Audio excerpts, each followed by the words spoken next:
Hello and welcome to the How To Plumbing channel. My name is Claude Taylor. For those of you that know me, welcome back. Those that don't, I hope you enjoy the video.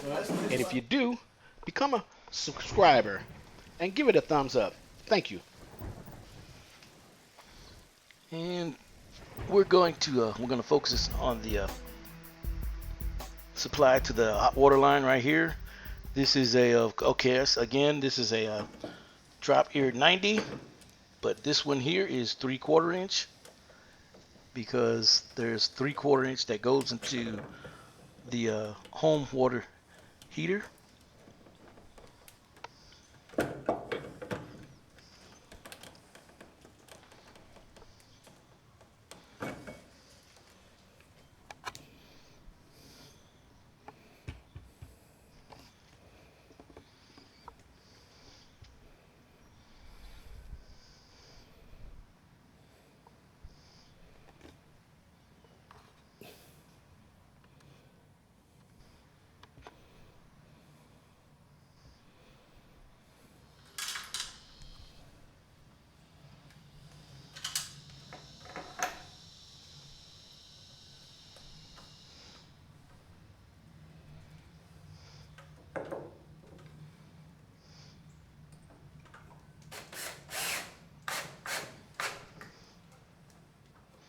You can see on that piece of wood I'm right at a knot, and a knot is usually hard to kind of either cut or run a screw through.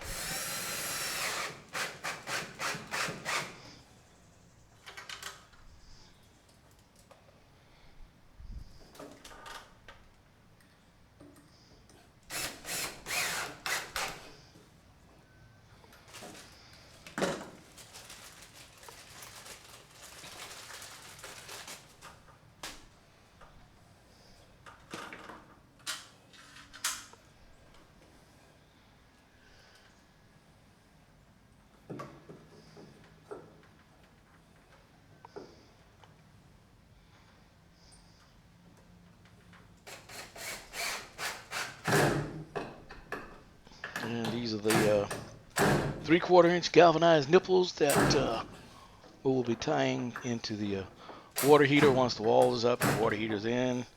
And right now we're just setting it there temporarily, because normally we would put some type of Teflon tape or pipe dope on there. And you can see how that would make it nice and sturdy. And here we are using the PEX expander tool. You're really not getting a good visual here, but we'll have plenty. We've got plenty more to do. You'll see it.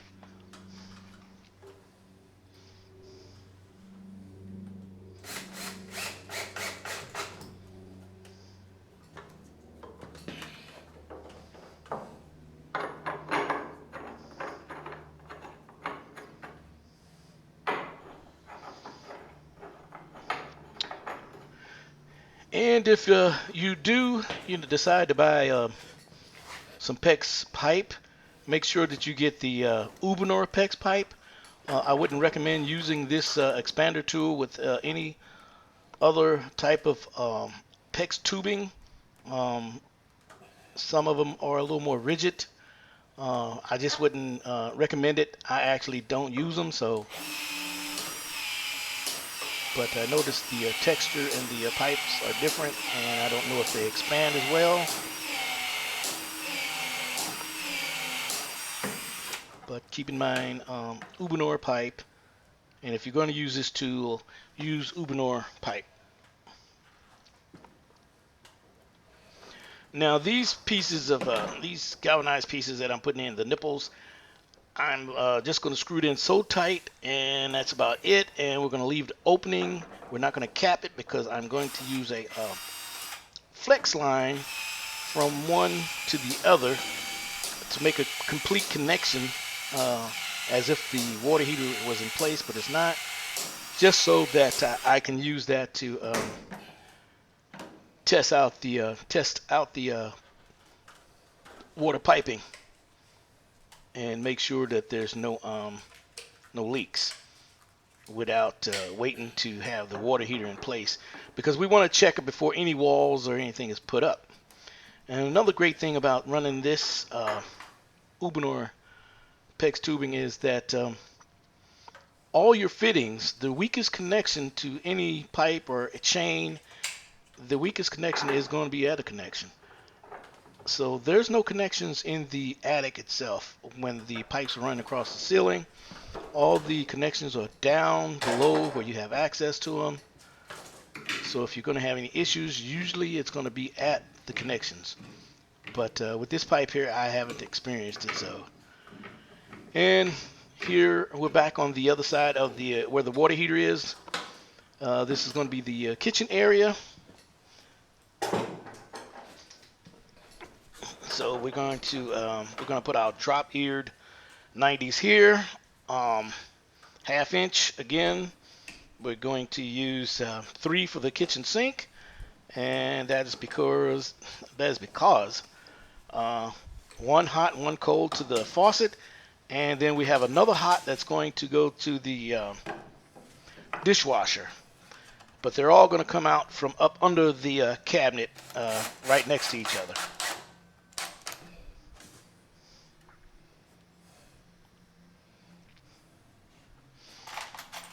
And this is just another piece of backing that I made up to hang the drop ear 90s to, so that we can stabilize our pipe and have some stability.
And of course, this one here is going to be for the dishwasher.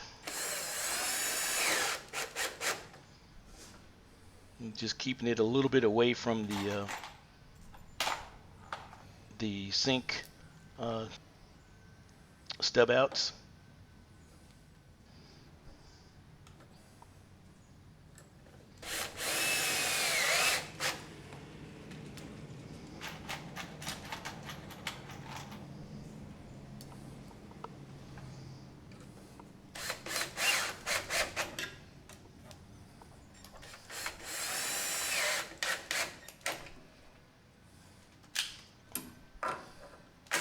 Now all we have to do is bring our PEX pipe down to these fittings, and that's it.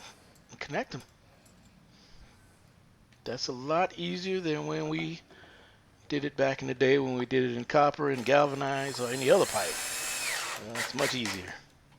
And the color coding makes it very easy also, because there are times that plumbers, including myself, we've cross pipe, the hot and the cold, but this makes it very difficult to kind of cross the pipes.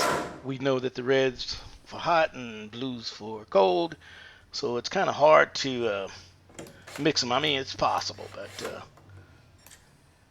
but hardly.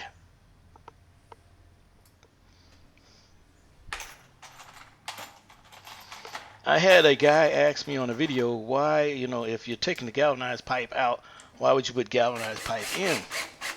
Which is a good question. But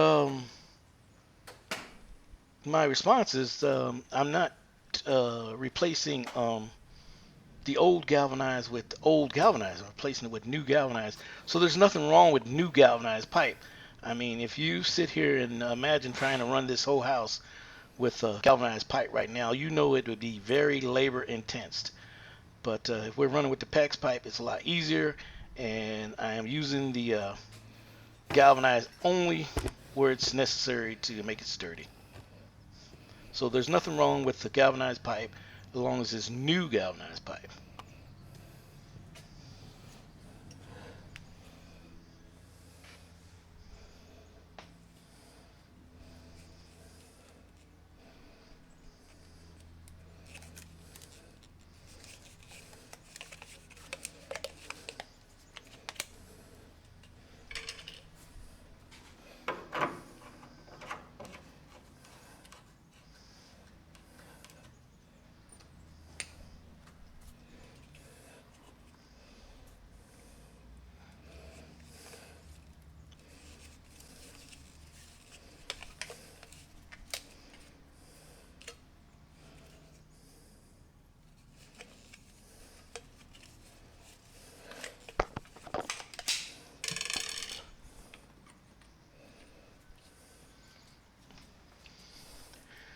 And I don't put the cutoff valves on just yet because for many reasons. I'll give you that reason in a second.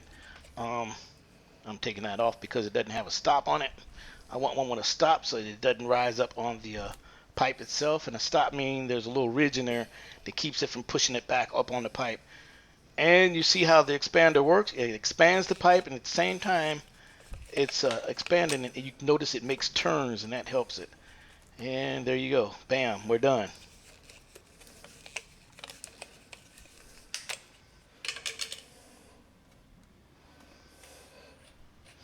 If we would have done this in completely in galvanized or copper pipe, this would be a little time consuming.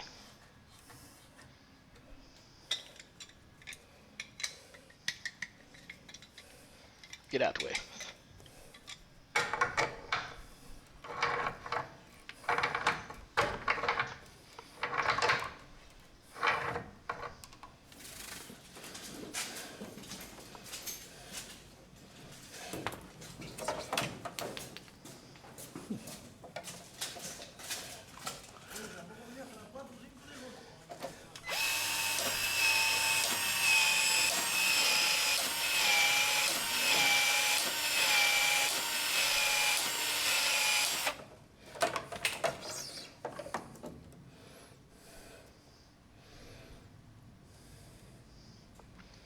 And again, back to the caps that I have on the end of these. I have the caps on there and not the valves because once they drywall, tape, and float, paint, all that stuff will get on the valves. And not only that, it makes it a little harder for the drywaller to cut his holes and make it nice and neat. So therefore, we cap it. And we'll come back later, uncap it, and put the cutoff valves on there. And here we are again. This is for the, what is that? The dishwasher. This is the hot for the dishwasher.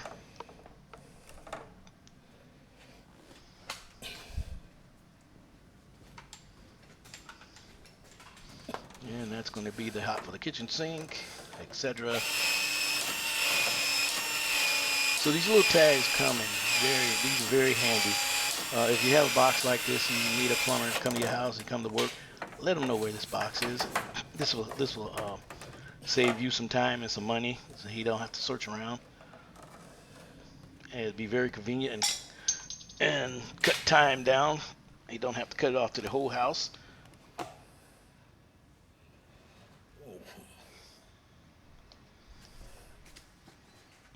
Or she, sorry.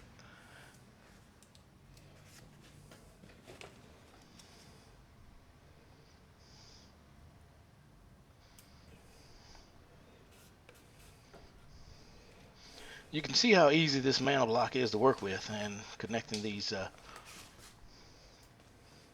PEX pipes to it.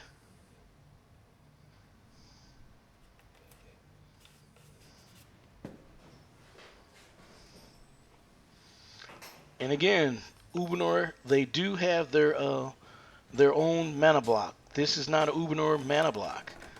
This is, I'm actually not sure who makes this one, but they have 3 different types, and this particular one is just perfect for what I need right now, going to the Ubenor PEX piping.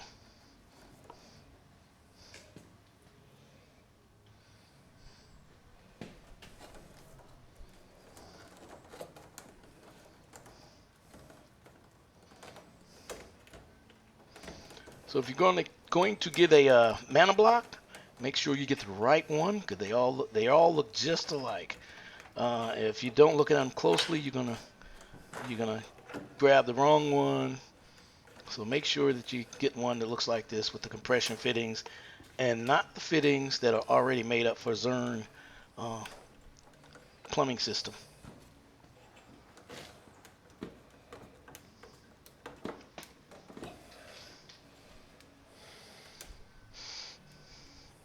And this is the hot. This is the cold, actually. Well, this is the hot coming in from the hot water heater going into the Monoblock, which will feed that left-hand side of all the hot lines from the water heater.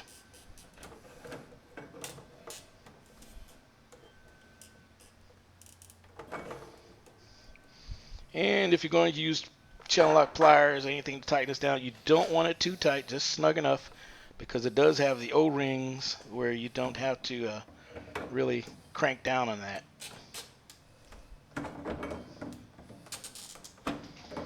This is the adapter to the Monoblock from the compression from the PEX pipe, the Ubenor PEX pipe.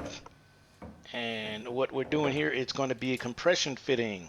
Again, any pipe would work with this. Any copper pipe, any other PEX pipe, or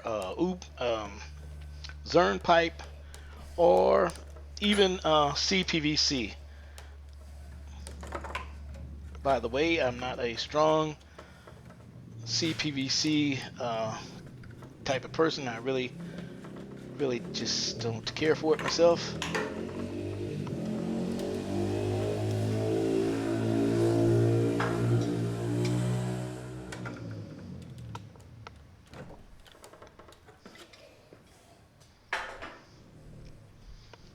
Now you see that paint that's scraped off of that red there? You're going to see just why that paint, that little covering was scraped off, because when you fit this piece on here with the ferrule, it's a ferrule inside of it, a little brass ring. It's just snug enough just to get over the pipe, and it's going to scrape a little bit, but there's no harm done. Pipe's still very effective and won't leak. And on compression fittings, pipe dope or pipe compound is not recommended on use on compression fittings. Most compression fittings are a nice dry fit, and we let the ferrule and the compression do the work itself.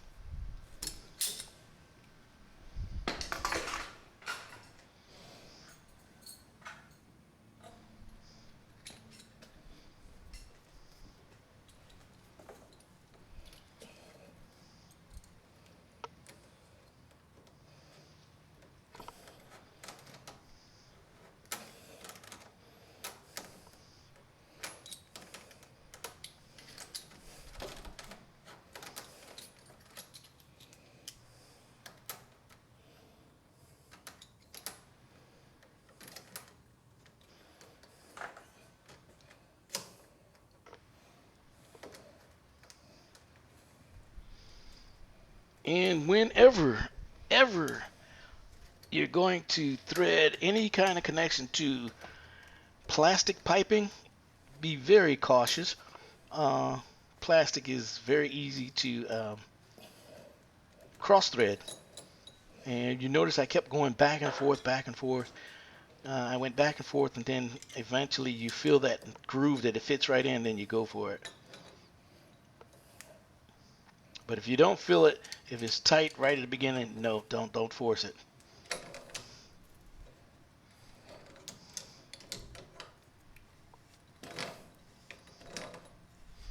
And that cold water is going up to feed the hot water tank. And that's going to feed the hot water tank. And the red one's coming back from the water tank. And the other, there'll be a third 3/4 inch blue right here. This will go to the main water line that comes into the house.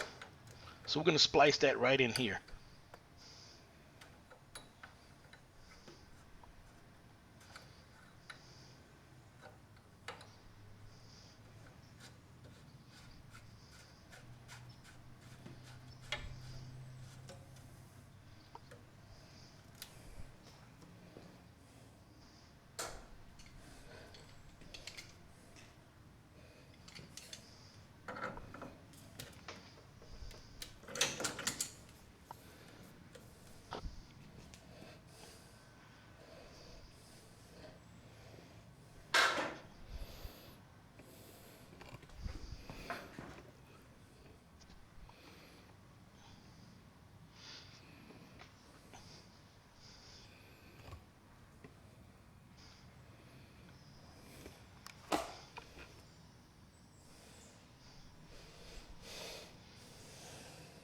And if you can, always get the little white ring there. Get the ones that have the stops on them. Meaning the stops meaning there's a little ridge that you can't push it all the way completely over the pipe because that little ridge will stop it. That's called the stop. So you want the ones with the stops.